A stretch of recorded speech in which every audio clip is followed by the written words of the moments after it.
Hello, happy new year. Welcome to day 2.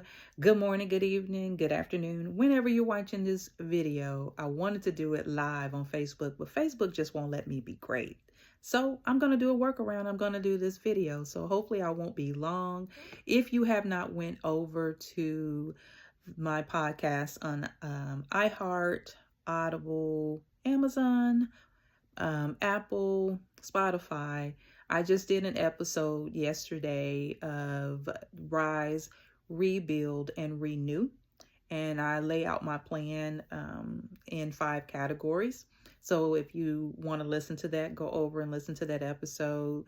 And hopefully it will be a blessing to you and show you how to rebuild or how to build your plan for 2025 so that 2025 you happen to it and it not happen to you.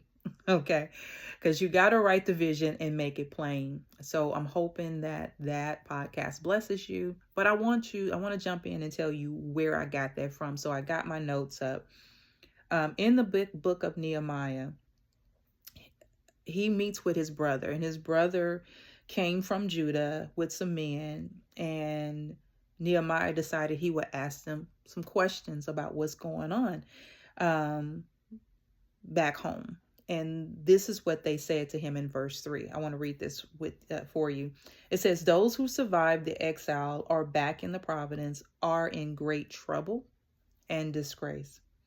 The wall of Jerusalem is broken down and its gates have been burned with fire."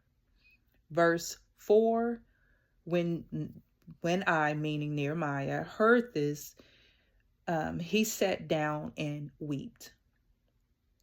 "For some days I mourned and I fasted and prayed before God of heaven."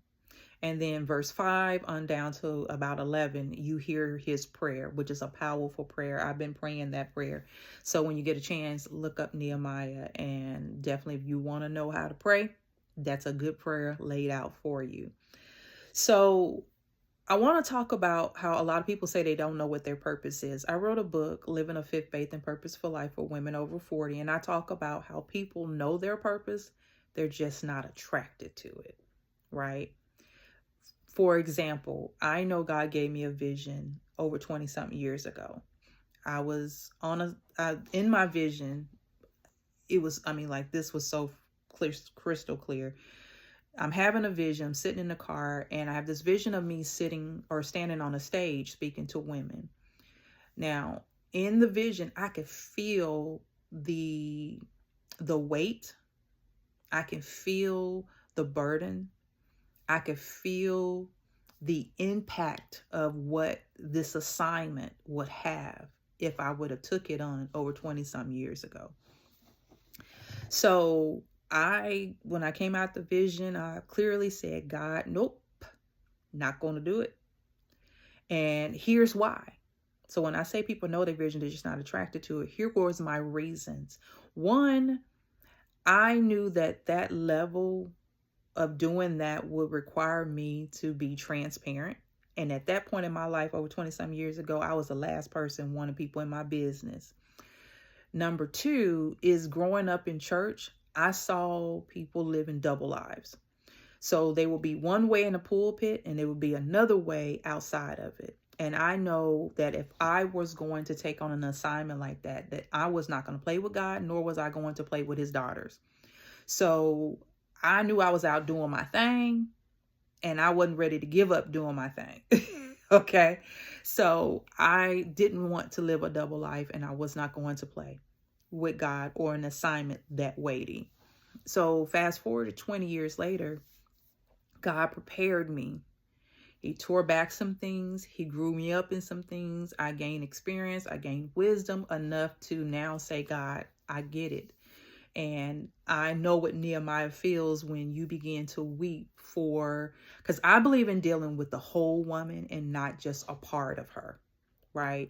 I believe you got to be whole, both physically, mentally, spiritually, emotionally, to walk into the woman God has called you to be.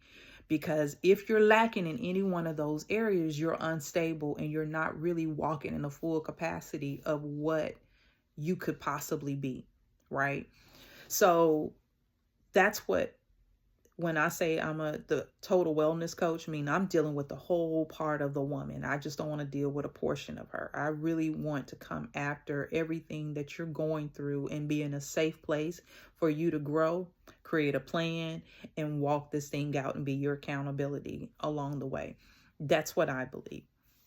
So I knew at that point in my life back then, I wasn't prepared, nor was I had a desire, I didn't have a desire to want to carry that type of weight. So that's what I mean by when I know people know who they're called to be, they just might not be attracted to. Now, there are some people who have not a clue. I get that. But there are some people out there, and you know who you are. I'm speaking to you. You're fighting it because you don't want to carry the burden of whatever that is. Nehemiah's burden was to build a wall, right? What I love and I learned about Nehemiah is not only did he mourn, I believe he fasted and prayed to get understanding of why am I mourning? Why am I feeling this way? Why am I having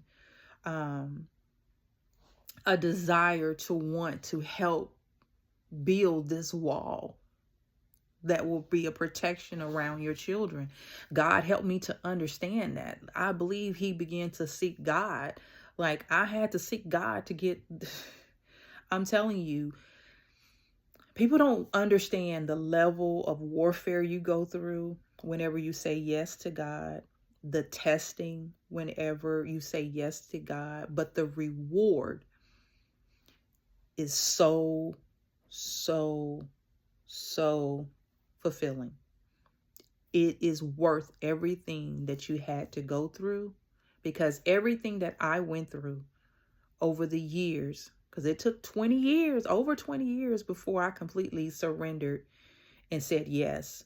And I don't even think it was that I completely surrendered and said yes. I think God began to grow me up into it where I could, because even 10 years ago, I thought I was ready and I wasn't. 5 years ago, I thought, okay, God, I'm ready. Nope, no, you're not. No, you're not. You're not ready yet. Because again, to over 20 some years ago, I felt the weight of that thing. So I don't think 10 years ago, I could have carried that burden by myself. So I totally get it, but I'm asking you to lean into it, lean into what God has showed you and ask God to give you the capacity and the wisdom and the knowledge and understanding to to walk out that purpose, and then write the vision and make it plain so that you can run with it and that God can establish your steps and give you a strategy to walk that very thing out that you're called to do. So I wanted to give clarity around that and where I got my rise, rebuild, and renew for 2025. Now, I want you to do me a favor. I talked about this on my podcast. I have a new group, FFP, which is Fit Faith and Purpose 360 Sister Circle Community, where we can go behind a wall and get transparent, that we can have these chats, these discussions, Bible study, fitness challenges, all of the things, because I want to help you grow in 2025 and to become the woman God has created you to be, so that you can stand bold, you can stand in your calling, you can be healthy and fit, because I'm here to tell you, whatever God has called you to do, whatever that thing is, be it big or small, it's going to take your strength physically, your stamina to walk that thing out, because you want to be your best self, right?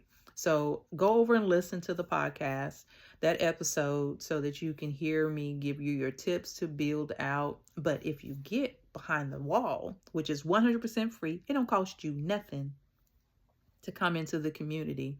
I'll put the link in the comment section so that you'll actually get the plan. I'll help you walk. We'll get on a Zoom and we'll walk out creating and build that plan out together. Okay. Yeah. I don't even know. Yeah, I'm gonna do that. Plus, when you come into the community, you also get a free course in the workbook. The book I wrote, Living a Fit Faith and Purposeful Life for Women Over 40. In the workbook, you're going to get the digital copy of that workbook. Won't cost you anything. Again, my goal is to make sure that you're successful for 2025. And however I can do that, it's worth it for me. So let me do this the way I always do. I love you. God loves you. And really, there's nothing you can do about it. Go and be great. Have a wonderful day whenever you're watching this. And hey, holla at your girl. Like and subscribe. Listen, one more thing. Go over to Facebook, Coach Deirdre. I need to get my followers up so that I can do, because Facebook never used to have all these criteria. You used to be able to go live, and now they're trying to put all these new criteria over. So go over, support your girl, so I can go live back on Facebook on Coach Deirdre Banks. Anyway, I love you. Bye for now.